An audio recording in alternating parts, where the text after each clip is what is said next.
What do you do when billions of streams and undeniable commercial success no longer fills your cup? I had this thing that whenever I was going back to London, I got really sad. You know, my family, my friends, and my dog, they're all there, but I had more of like an inner sadness that I was just like, oh, like this place, I'm not thriving in this place. And in combination with the music not really connecting with me. Jonas Blue, a multi-platinum artist with a string of chart-topping hits, has already cemented his place as one of the most successful crossover dance artists of his generation. From the outside, he had it all. The summer of 2024, I just got to a point where I was just really not being fulfilled by the music that I was making and the scene, to be honest. So he took a leap of faith, channeled his house music roots, and took a musical risk. And I didn't want to be that guy that was playing the old songs. I love what I did, but I'm all about what's next and what's new and creating something unique. It was important for me to not be safe at that point and just take some risks again. Now he's stripping everything back, letting go of expectations, tuning out the noise, and focusing on what actually feels real again. Well, this next chapter for me is about being the most honest I've ever been.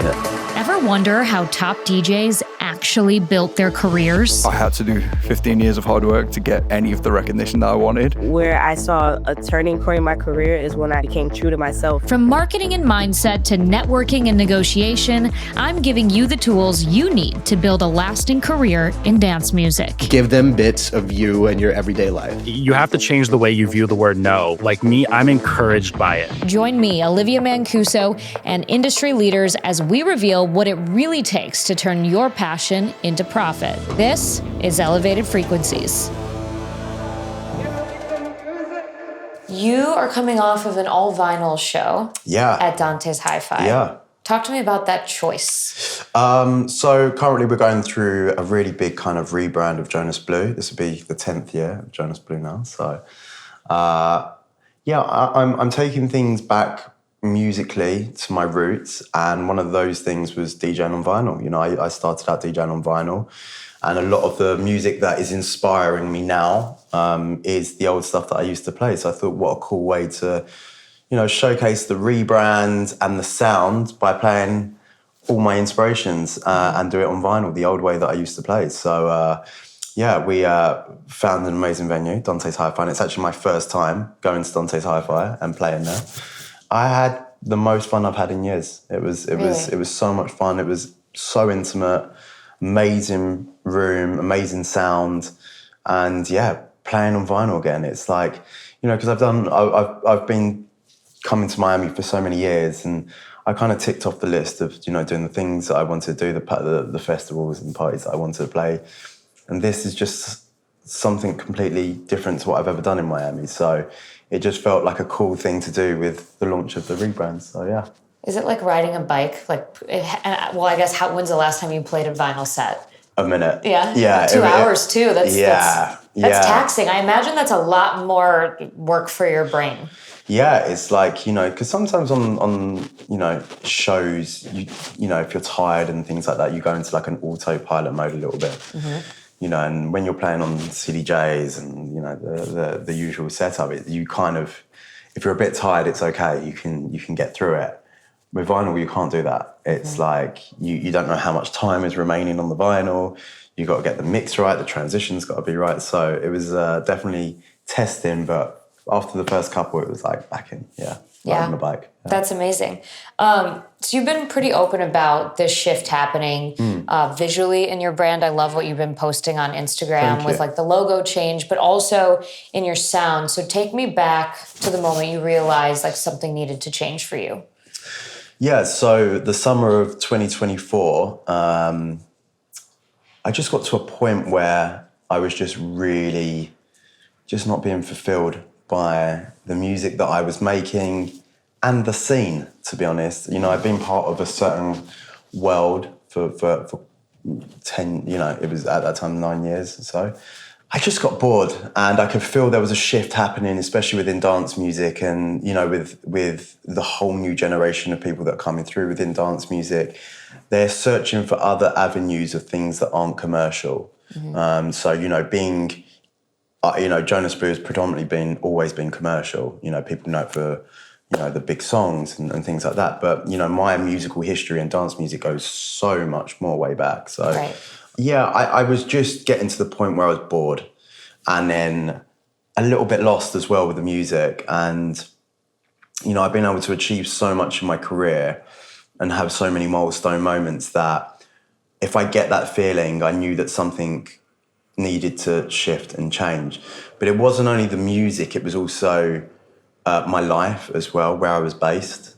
I had this thing that, because I've been touring for probably 15 years now, I've been touring for a long time. And I had this thing that whenever I was going back to London, I got really sad.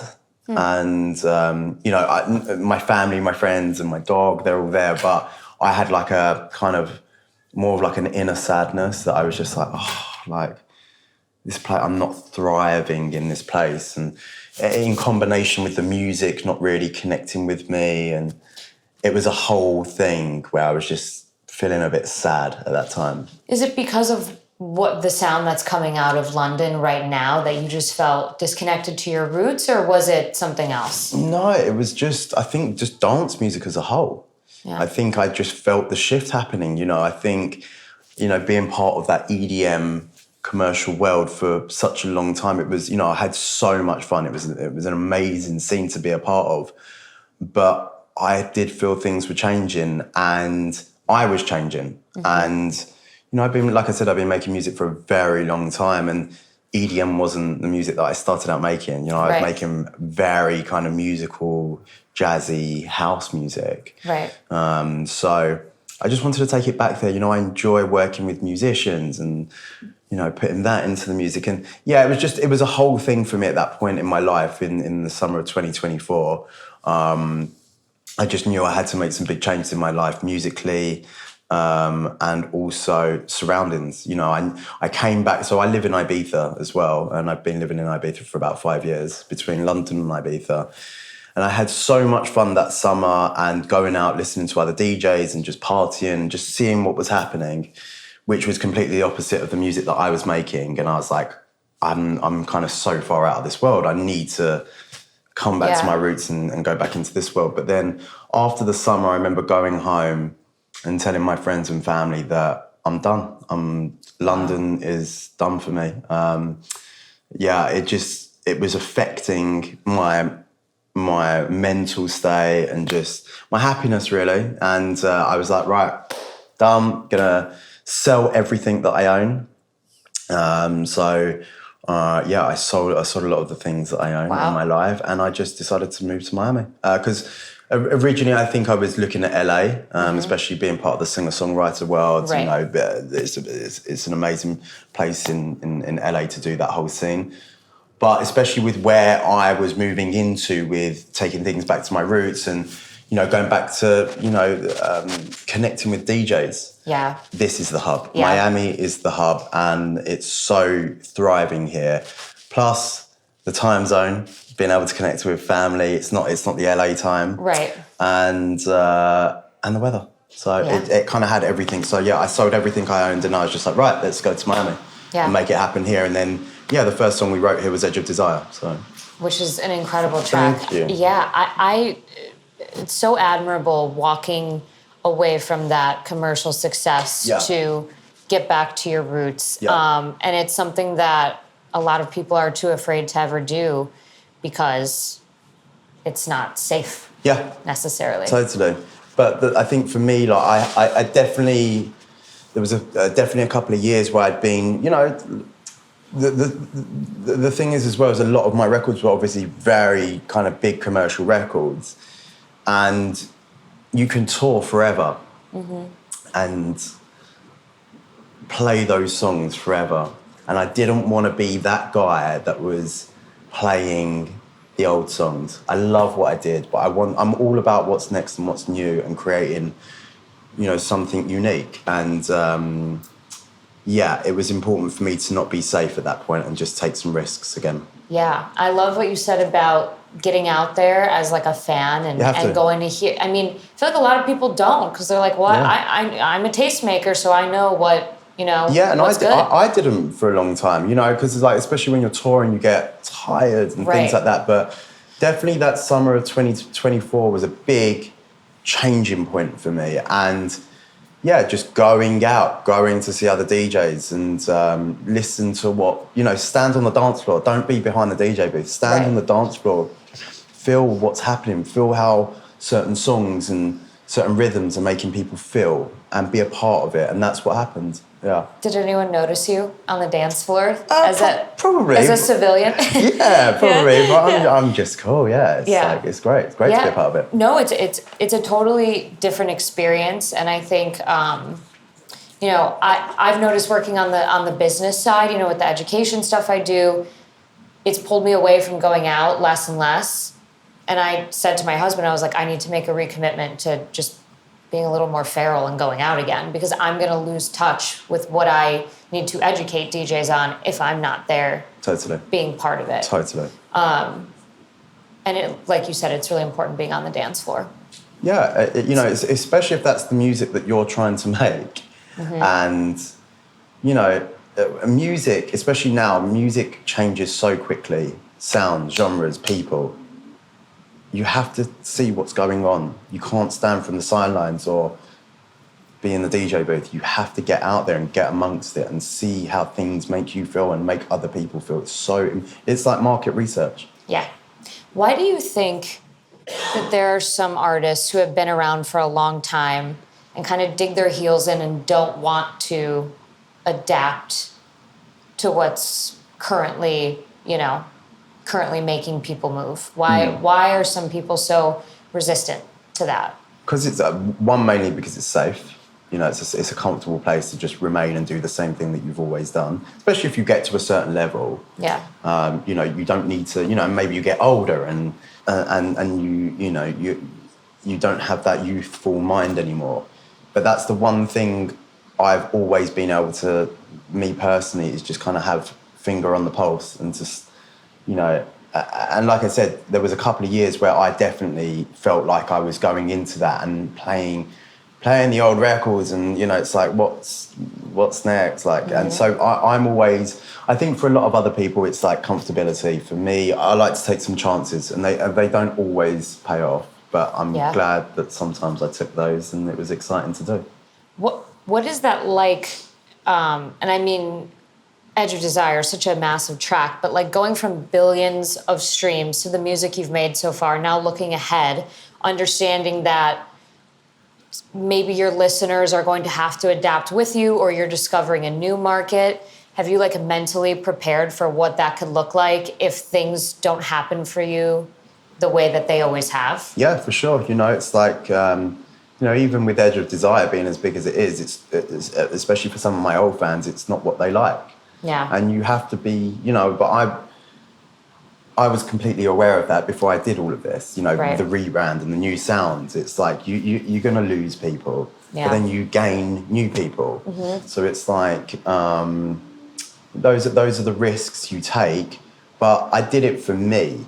But look, it's always scary. You know, it's like when I was working on Edge of Desire, it sounded completely different to everything else that's out there at the minute. And sometimes those risks don't always pay off. I know I've released records where there've been big risks and they didn't pay off. And we're not here talking about those. So it's like, it's always a risk, but that's what excites me, to be honest. And I've kind of got to a point in my career where I'm just comfortable with doing that kind of stuff that makes me tick. Yeah. Rick Rubin talks about that, you know, making the art for you. Because if you make it for everyone else, like you're giving away pieces of yourself. Yeah, and I think it's so important in today's world for people that make music is to be original. I mean, it's always been important, but more so now than ever with AI and new artists coming along. There's only so much attention span from people that you can get. So it's like, you have to be so unique with everything that you're doing now to really cut through. And by the way, even though I've been able to have big success with a lot of my other music, it's even harder now because I'm stepping into a completely different world that I was in. So it's like I'm having to work twice as hard Right. to do it. But that's the fun for me. Do you think, because there's so many, like, and I have a very nuanced take on AI. I use it in my life. I know some people are very anti, some people are for it. Yeah. For the artists that listen to this show, just, starting out, maybe they've been producing for a couple years, in your opinion, is it still a worthwhile venture to learn instruments, learn different, musical theory, and put your efforts into those more technical things when the world is moving so fast and maybe fans won't necessarily care or understand? Yeah, because I think there's a legitimacy to it. I think AI is great, and I think it can be used as a tool.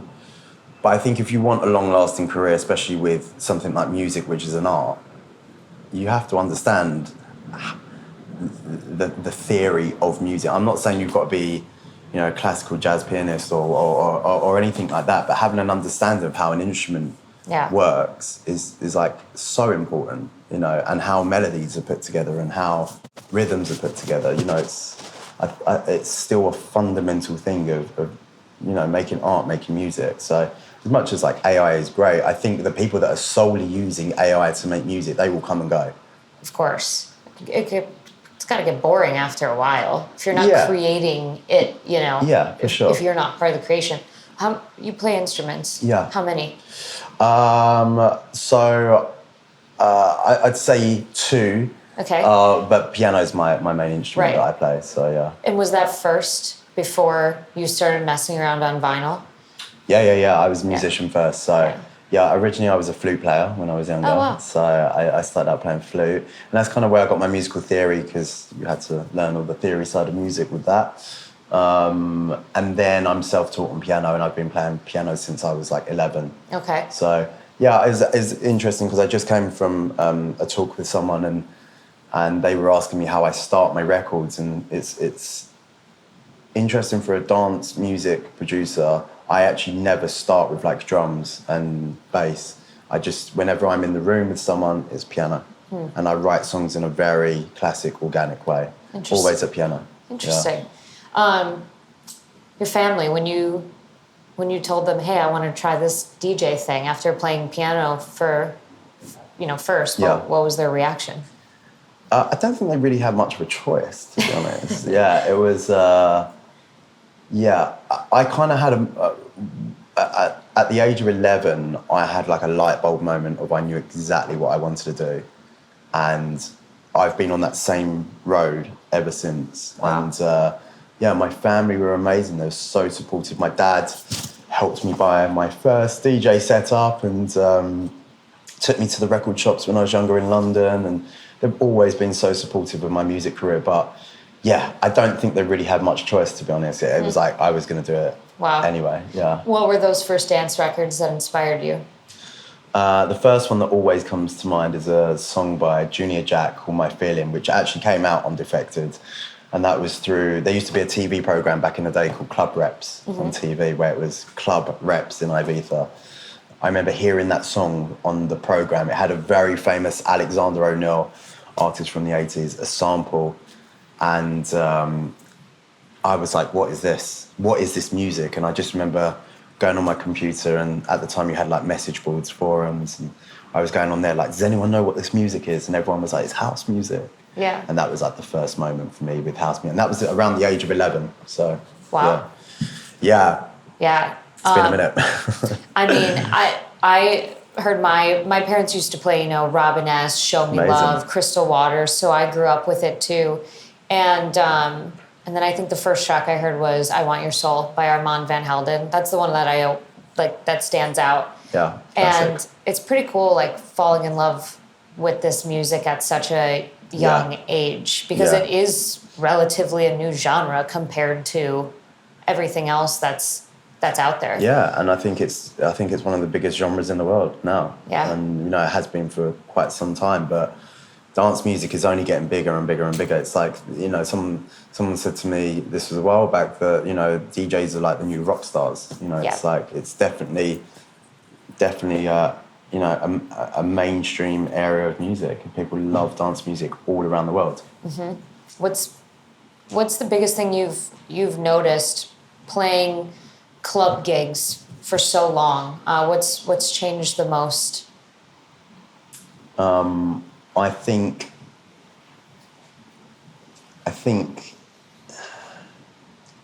the people on the dance floor. I think that's changed. You know, when I got into music, into dance music, I was like an avid historian of like disco music and the clubs in New York and, you know, places like the Paradise Garage and Studio 54. And I remember watching all those old videos and just seeing how people on the dance floors were just like, the music just took over their whole bodies. Mm-hmm. That's not something that really happens today. You know, I think the younger generation, the phones, you know, that's why, like, when I played the other night in this venue, it was like concentrated to 100, 150 people with people that didn't have their phones up, and it was just, you know, all focused on the music. So I think that's something that's missing today from today's generation, is just, you know, not being so focused on recording the moment, but should be living in the moment a bit more. Yeah. Everything is like a performance now. Yeah. Which is like why dance floors... And having to share it all the time. It's like, you know, it's not... You don't... I mean, obviously, it's probably wrong for me to say this, but you don't have to share what you're doing all the time. Yes. Like, live in it. No, I look back at my Instagram memories, like, you know, you can see your stories from a year ago, whatever, from like 8 years ago, and I'm like, why was I posting the coffee that I had? Like, who cares, you know? Yeah. But I think we've changed, like, I think there is a shift now. I've noticed with like the Gen Z generation, they're posting less. They're like doing more, but it's weird because they're not, like, we used to just post whatever, right? You take a picture of your coffee and post it on your grid. And that was very raw and authentic in a way. And now everything is like curated. Like they do these photo dumps where it's like they save all their pictures from the past couple months and like meticulously like organize how they're showing up in the carousel. And it's like this whole, you know, and I feel like that's very strange too, because it's a performance. But I know from the artist perspective, like the artist I had on the show yesterday, AJ Christo, is like, you know, phones for me, it's a give and take because it helps me. When people record my other artists playing my track and then tag me, like that does so much for my career. It's a double-edged sword. Yeah. You know, I'm all for it. I'm all for like capture the moments, post it. It's going to be, you know, great for you for the memories, but also great promotion for me and things like that. But I'm also like, you're missing the moment here. And that was the one thing in particular, like I said, in 2024, when I was on those dance floors in Ibiza and wherever I was, it was like just enjoying the moment, like no phone, like just having a real good time and letting the music like just really take over. Yeah. Yeah. And that's becoming a trend now with a lot of parties. It's they have those rules. Yeah. Yeah, which I think is great. Well, I think it's great. Look, I think the phones are great as well, but it's like balance. Yeah, well, I think it's a very it's an interesting, alluring thing when a party brand can say no phones, because then it makes people say, well, I want to like see what this is about. I always joke with my husband, like, what I miss the most about growing up in like the 90s and early 2000s is going to the mall and not knowing if your crush was going to be there because you have no way of knowing. You don't have like their Snapchat location. They're not posting on Instagram. So you just show up to the mall and you like hope you run into friends or, you know, whatever. And like now there's no mystery to anything. So like I feel like a lot of people don't show up places because they'll look at stories from that venue and they're like, that doesn't look good. I don't want, they don't go and experience it for themselves. Yeah. So the no phones things gives it a little bit of mystery. Yeah, for sure. And you've got to remember, this is a generation that's been brought up with phones and social media and everything else. So they don't know anything different. I know. So you're having to retrain. So that's you know. Yeah, it's weird. I mean, technology's moving so fast. Yeah. So what do you want people who have been following you, you know, since like the fast car days, who fell in love with your sound then, to understand about this next chapter? Well, this next chapter for me is about being the most honest I've ever been. You know, I'm in a place now where I'm completely independent. I'm an independent artist after being signed to major record labels for many years. You're free. I'm free and I'm just having the best time. I've got no schedule with what I'm releasing. as and when I make records. But it's like the records that I'm making now it's everything that I learned as Jonas Blue, but everything previous as well, and combining it all together. So it's the ability to be able to write amazing original songs, but with very cool instrumentation and arrangements that, work for DJ culture. So I personally think I'm the most excited I've ever been. And I think I'm going to go on to create some amazing, unique records. And, for the fans that have been following me since the start, I just say stick with me and let's enjoy the journey together, because I think it's going to be the most fun it's ever been. I love that. Thank you. And what about your advice for artists who maybe are not feeling connected to the music that they've always been making and they want to make a shift? What would you tell them? I think it's, when you have those moments where you're lost, if your gut is telling you you're not happy and maybe you should shift, you should absolutely do it. Being in music is not about being in it for the paycheck. It's about creating moments for people that are going to be, for me, especially with my music, I try to make it the soundtrack to people's lives. So you have to constantly push yourself and take risks, and people shouldn't forget that. So it's like, if you're feeling lost, take the risk, try something different. If it works, amazing. If it doesn't, you learn a lesson and we move on. It's like, don't get stuck, don't get complacent, and keep making, shifts and risks and enjoying, it's all part of the process. I always say there's no handbook on the music industry. You just got to find your way through it all. And, the lessons are the biggest learning curves. So, yeah, if you're feeling lost and you love music, take a risk, try something different, make a different genre, expand your mind, expand your musical palette. Great advice to end on. Thank you so much for doing this. Thank you. Really great to talk to you. You too.